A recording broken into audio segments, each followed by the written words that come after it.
আমাদের এই মিরপুরের সন্তান উনি বললেন যে আমার বুক খালি হয়েছে, এই যে ঢাকা শহরে আন্দোলন করতে গিয়ে ওনার স্বামী নিহত হয়েছেন।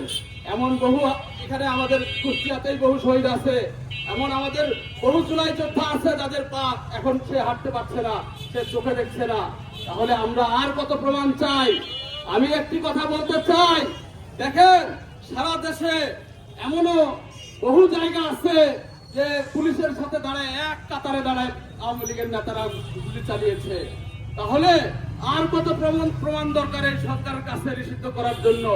আওয়ামী লীগের রাজনৈতিক কার্যক্রম এখন জিরো, এখন নাই, কিন্তু এখন একটা আইনি বন্দোবস্তের প্রয়োজন। তো সেটা এই সরকারকে করতে হবে, এর বেশি কিছু না। কারণ এখন বর্তমানে আওয়ামী লীগ নাই। যারা পুলিশের সাথে দাঁড়িয়ে এক কাতারে গুলি করেছে, যারা এই যে যুবলীগের নেতা, এই যে আওয়ামী লীগের নেতা, তারা কিন্তু সবাই পলাতক। তাদের কিন্তু ঘরে ঘুমানোর সুযোগ নাই। এই সুযোগ আর জীবনেও তাদের হবে না, হবে না, হবে না।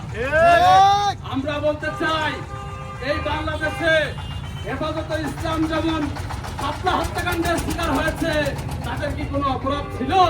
তারা শুধু নবী রাসূলুল্লাহ সাল্লাল্লাহু আলাইহি ওয়াসাল্লামের সম্মান বাঁচানোর জন্য ঢাকা শহরে সমবেত হয়েছিলেন। তাহলে সেখানে রাতের অন্ধকারে কেন হত্যাকাণ্ড চালানো হলো? এমন আরো বহু ঘটনা ঘটেছে, পিলখানার ভাইদেরকে হত্যা করা হয়েছে। আমি আমার বক্তব্যের মধ্য দিয়ে এই আজকের বিক্ষোভ সমাবেশ শেষ করতে চাই। আমরা একটি ঘোষণা দিয়ে শেষ করতে চাই, এই বাংলাদেশে বিএনপি, জামাতে ইসলাম যারা আছেন, তাদের কারো সঙ্গে এনসিপির শত্রুতা নেই। কিন্তু বিএনপির নাম করে বা অন্য যে কোনো দলের নাম করে যারা চাঁদাবাজি করছেন, যারা সেই আওয়ামী লীগের চরিত্রে আবার হাজির হচ্ছেন, তাদের কিন্তু ছাড় দেওয়া হবে না।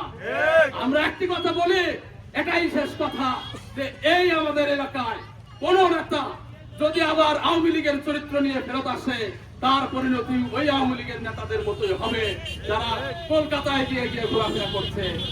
সে ঈদে বাড়িতে আসতে পারবে না, আর কখনোই ফিরতে পারবে না। সে একজন হত্যাকারী। সে যদি মনে করে যে রোজার ঈদে আমি আসতে পারি না, এই কোরবানির ঈদে আসবো, এই আশার গুড়ে বালি, এসব স্বপ্ন দিবা স্বপ্ন দেখে লাভ নাই। আমাদের একটা পরিষ্কার কথা, যে গণহত্যা চালিয়েছো তোমরা, আমাদের ভাইদের ওপর, বুকের ওপর গুলি চালিয়েছো। এই কুষ্টিয়াতেই এমন ঘোষণা দিয়েছিল, এই মিরপুরেই এমন ঘোষণা দেওয়া নেতা ছিল।